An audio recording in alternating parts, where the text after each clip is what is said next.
Chapter 13.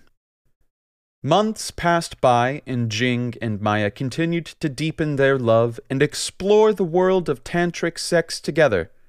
They had reached new levels of intimacy and had grown close in ways that Jing had never experienced before. Jing found himself feeling grateful for Maya's presence in his life and the journey that brought them together.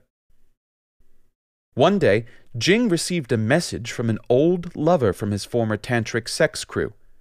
The message was cryptic and left Jing feeling uneasy. He couldn't shake off the feeling that something was wrong. He hadn't spoken to anyone from the group since he left and didn't know how to approach the situation. Jing decided to confide in Maya about the message he received. Upon hearing it, Maya immediately suggested they visit their former group to ensure that everything was okay. Jing hesitated, but Maya's unwavering support gave him the strength to take action. The two of them visited their former group and found it in chaos. The group had grown toxic, and their practices had turned volatile. Jing's old lover had sent the message as a cry for help. Jing and Maya quickly stepped in to assist and de-escalate the situation. After comforting his old lover and ensuring that the group was safe, Jing realized that this was the closure he needed. He had come full circle and had found peace in knowing that he no longer had ties to this world of tantric sex. Jing and Maya left the group, hand in hand, feeling a newfound sense of strength and clarity. They knew they had found something special in each other, and that their love and their practice of tantric sex would continue to grow and deepen. As they walked away from the group, Maya turned to Jing and said, "Thank you for bringing me into this world of passion and exploration, but most importantly, thank you for showing me what love truly means." Jing smiled and kissed her softly, knowing that with Maya by his side, he had everything he needed. Chapter 14. Jing and Maya had returned home from their visit to the former tantric sex group feeling relieved and settled. They had been glad to find that the group was finally moving on from the chaos that had ensued after Jing's departure. But then, something unexpected happened. Jing received a phone call from an unknown number. He answered it, and a soft, familiar voice greeted him on the other end.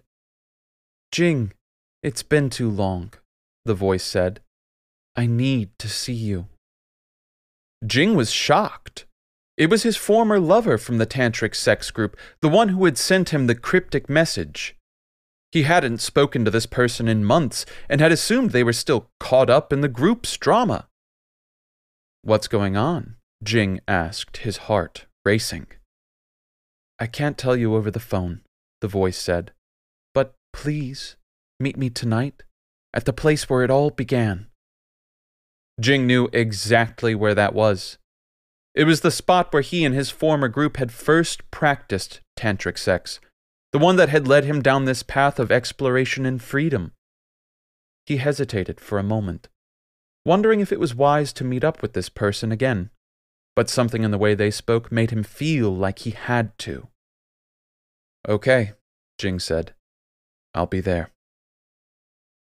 He hung up the phone and turned to Maya, who had been standing next to him the whole time, watching him with concern. "What was that all about?" she asked. Jing shook his head. "I don't know, but I have to find out." Maya nodded, supportive as always. "I'll come with you." Jing smiled gratefully. They got in the car and drove to the spot where it all began. As they walked towards the secluded clearing in the woods, Jing's heart raced with anticipation. He had no idea what he was about to discover. When they arrived, Jing's former lover was waiting for them. They looked different somehow, more grounded and calm than Jing remembered. They embraced and then sat down on the ground together. "I'm sorry for the way I left things," the former lover said, looking at Jing with regret in their eyes. I was lost and confused, and I didn't know how to handle it. Jing nodded, forgiving them. It's okay.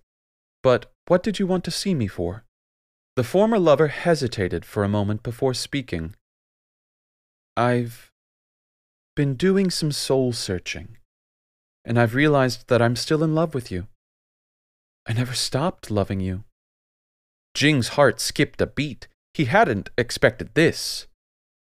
I don't know what to say, Jing said, feeling a swirl of emotions inside him. I understand if you don't feel the same way, the former lover said. I just needed to tell you, and to apologize for the way I treated you before. Jing looked at Maya, who was watching the exchange with a mix of curiosity and concern. He knew that whatever he said next would have an impact on their relationship. I need some time to think about this, Jing said finally. But thank you for being honest with me. The former lover nodded, understanding. They hugged again, and then Jing and Maya left the clearing, walking back to the car in silence. Jing couldn't believe what had just happened. He felt torn between his connection with Maya, which had deepened over the past few months, and the possibility of rekindling his relationship with his former lover. He didn't know what the future held, but he knew that he had to explore these feelings and see where they led him. As they drove home, Jing and Maya talked about what had happened. Maya was supportive, but also concerned about the potential for drama and heartbreak. We'll figure it out, Jing said, squeezing her hand. Whatever happens, we'll face it together. They arrived home feeling both unsettled and hopeful. Jing went to bed that night, his mind racing with possibilities and uncertainties. He didn't know what the future held, but he knew he was ready to face it head on.